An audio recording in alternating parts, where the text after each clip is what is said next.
पर्दा। माँ जी, मुझे दोपहर में कुछ काम से बाजार और ब्यूटी पार्लर जाना है। दोपहर के खाने में क्या बना है? दाल सब्जी मैंने नाश्ते के साथ ही बना ली थी। रोटियां आकर सेक लूंगी। चाय पकड़ाते हुए अंकिता अपनी सासू माँ गीता जी से बोली, जैसा तुम ठीक समझो बहू। मुझ बुढ़िया पर तुम चाय पिलाने का एहसान कर रही हो, यही बहुत है। वरना हमने सोचा था बहू आएगी, सेवा करवाऊंगी, मगर यहाँ तो बहू आए दिन अपनी मनमानी करने में लगी रहती है। जब देखो पर्स उठाकर इधर उधर घूमने लगी। यह हैं गीता जी, जिनकी 2 बेटियां हैं और बेटे सौरभ की शादी कुछ महीने पहले हुई है। वह अपनी बहू को ताना देने से बाज नहीं आती। अंकिता उनके लिए कुछ भी कर ले, मगर जब वह घर के साथ थोड़ा अपने पर ध्यान देना चाहती है, किटी पार्टी या अपनी सहेलियों से मिलने जाती है, तभी सास का पारा चढ़ जाता है और वह उसे उल्टा सीधा सुनाने लगती है। मगर अंकिता अपनी सास को मां समझकर बात ना बढ़ाकर उनकी हर बात हंसकर टाल देती है। जैसे ही अंकिता पर्स लेकर घर से निकलने लगी, देखा ननद दीक्षा सामने से चली आ रही थी। अरे दीदी, आप यहाँ अचानक? कुछ खास काम था क्या? लो जी, अब मैं अपने ही घर में बताकर आऊं तो मुझे एंट्री मिलेगी, वरना आप तो दरवाजा मुंह पर बंद कर देंगी। दीक्षा ने गुस्से में कहा, दीदी मुझे माफ कीजिएगा, मैं यूं ही पूछ लिया। आप बैठिए, मैं पानी लेकर आती हूँ। बहू, थोड़ी तो शर्म किया करो। अपनी ननद से इस तरह बात कौन करता है? और यह क्या, पानी लाती हूँ, उसके लिए कोल्ड कॉफ़ी बना कर लाओ और साथ में पनीर सैंडविच भी लाना। मेरी बेटी अपने माँ के घर आई है, तुम्हारे माँ के घर नहीं गई जो तुम पानी से ठरकाओगी। सास की बात सुनकर अंकिता, माँ जी मुझे बाजार जाना है, बोलने वाली थी कि अपनी सास का गुस्से से लाल चेहरा देखकर रसोई की तरफ बढ़ गई और सोचने लगी, आखिर मैंने ऐसा क्या कह दिया जो इन्हें इतना बुरा लग गया। 6 महीने हो गए अंकिता को इस घर में बहू बनकर आए हुए, पर ननद में से किसी ने उसे सीधे मुंह बात तक नहीं की।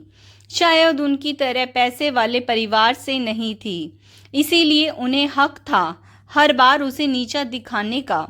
गीता जी ने अंकिता को खुद पसंद किया था, मगर उन्हें यह नहीं पता था कि उसके पिता दहेज में कुछ भी नहीं देंगे, या यूं कहें सौरभ ने उसके पिता की माली हालत जानकर आगे होकर कुछ भी लेने से मना कर दिया।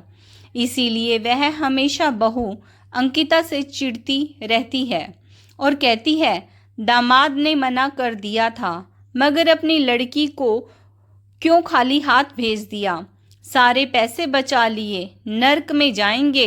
इसी तरह की बद्दुआं देने से पीछे नहीं हटती। अंकिता नाश्ता तैयार करके बाजार निकल गई। 2 घंटे बाद लौटी तो देखा उसके कमरे की अलमारी खुली पड़ी थी। सारा सामान इधर उधर बिखरा पड़ा था।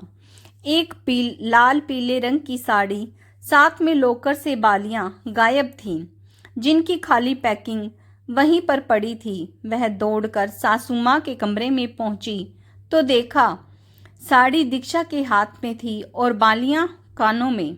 दीदी, आपने मेरी अलमारी में से यह सामान क्यों निकाला है? क्यों निकाला है मतलब?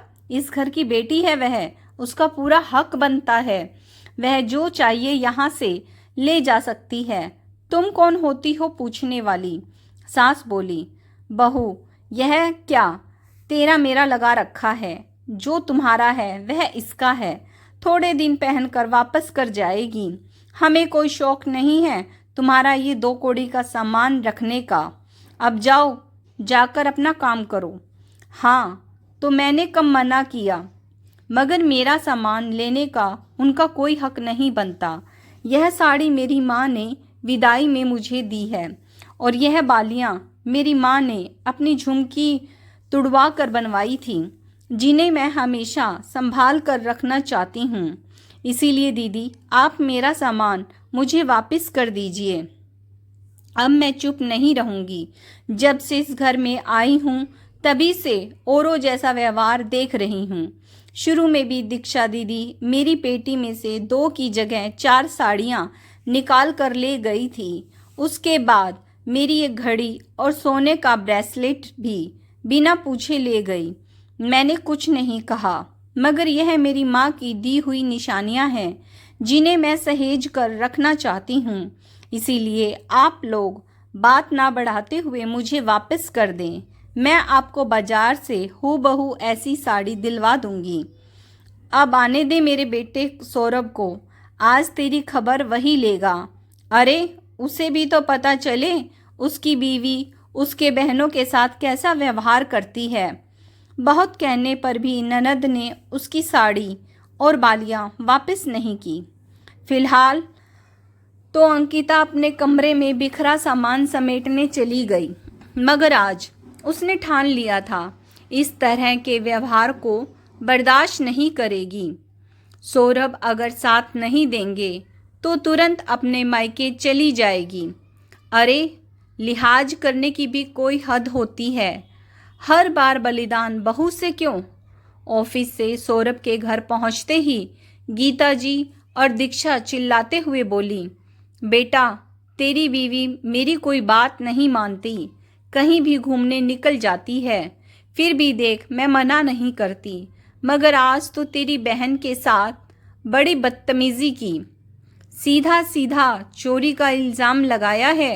बताओ भला हमारे घर में या इसके ससुराल में रुपयों पैसों की कमी है जो इसकी चीज़ चुराएगी?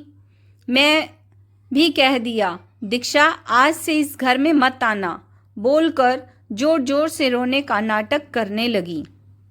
सौरभ बहुत ही शांत और सुलझा हुआ व्यक्ति था। उसने अंकिता की तरफ देखा तो वह चुपचाप खड़ी थी। अंकिता ने जब सौरभ को देखा तो उसे लगा बहुत डांट पड़ने वाली है। आखिर अपनी माँ को रोता हुआ देख कौन बेटा चुप रह जाए। तब सौरभ बोला, अंकिता यह माँ क्या बोल रही है? क्या यह सब सच है? अंकिता कुछ बोलती उससे पहले, अरे बेटा तू इससे क्या पूछ रहा है? क्या तुझे अपनी माँ और बहन की बातों पर विश्वास नहीं? छोड़ दे तू इसे। मैं तेरी शादी किसी अच्छे खानदान की लड़की से करवा दूंगी। माँ बस करो, ताली एक हाथ से नहीं बजती। अंकिता ने अगर कुछ कहा है तो उसके पीछे कोई ठोस बात होगी। आप लोगों ने उसकी माँ का दिया हुआ सामान बिना बताए उसकी अलमारी से निकाला है और आप माँ, आप कहानी बनाकर उस पर इल्ज़ाम लगा रही हैं और चाहती हैं मैं बिना कुछ सोचे समझे निर्णय लेकर उसे घर से बाहर निकाल दूं। मैं दोनों पक्षों की बात सुन लूँगा और मैं चाहता हूँ कि दीक्षा अंकिता का सारा सामान लौटा दे, साथ में माफ़ी मांगे। अंकिता ने पहले ही सौरभ को फ़ोन पर सारी बात बता दी थी ताकि शक की गुंजाइश ना रहे, क्योंकि वह जानती थी सास नमक मिर्च लगाकर सारी बात बताएगी। सास बोली, यह तू क्या कह रहा है? अपनी छोटी बहन से माफ़ी मांगने को कह रहा है, जबकि इसकी कोई गलती नहीं। हाँ माँ, इसकी कोई गलती नहीं होती। अगर आपने पहली बार में ही रोक दिया होता। शादी से पहले भी यह बड़ी दीदी नीता के कपड़े उनसे बिना पूछे पहन कर चली जाती थी जब भी आप इसे शय देती थी। अरे अपनी बड़ी बहन के कपड़े पहन लिए तो क्या गुनाह हो गया? गीता जी तमतमा कर बोली, गुनाह तो नहीं हुआ, गलती जरूर हुई है। आपको याद है बड़ी दीदी नीता भी बहुत गुस्सा करती थी जब वह नया कपड़ा या सामान लाती थी। उसे सबसे पहले दीक्षा पहनकर चली जाती थी।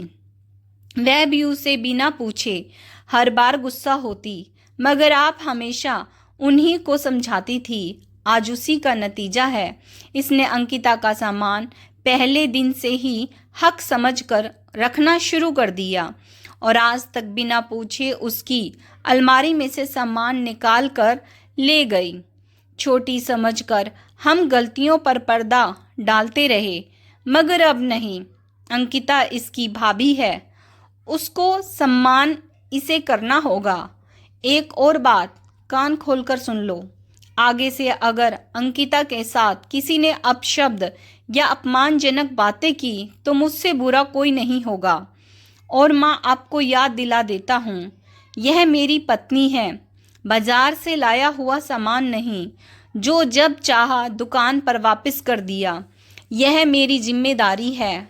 आप इसे जोरू का गुलाम नाम देती हैं तो वैसा सही, मगर मैं जीवन साथी हूँ, जीवन भर साथ निभाऊंगा। दीक्षा समझ गई, अब उसकी दाल नहीं गलने वाली। वह तुरंत सारा सामान अंकिता के हाथों में रखकर माफ़ी मांगकर अपने घर लौट गई और गीता जी अपने बेटे को हाथ से निकलता देख पैर पटकती हुई कमरे की तरफ चली गई। तो दोस्तों, आज की कहानी कैसी लगी कमेंट्स करके ज़रूर बताइएगा। अगर आपको कहानी पसंद आई है please like share and subscribe my channel stories bye Sunita Saini. Video को यहाँ तक देखने के लिए आप सब लोगों का बहुत बहुत बहुत बहुत धन्यवाद।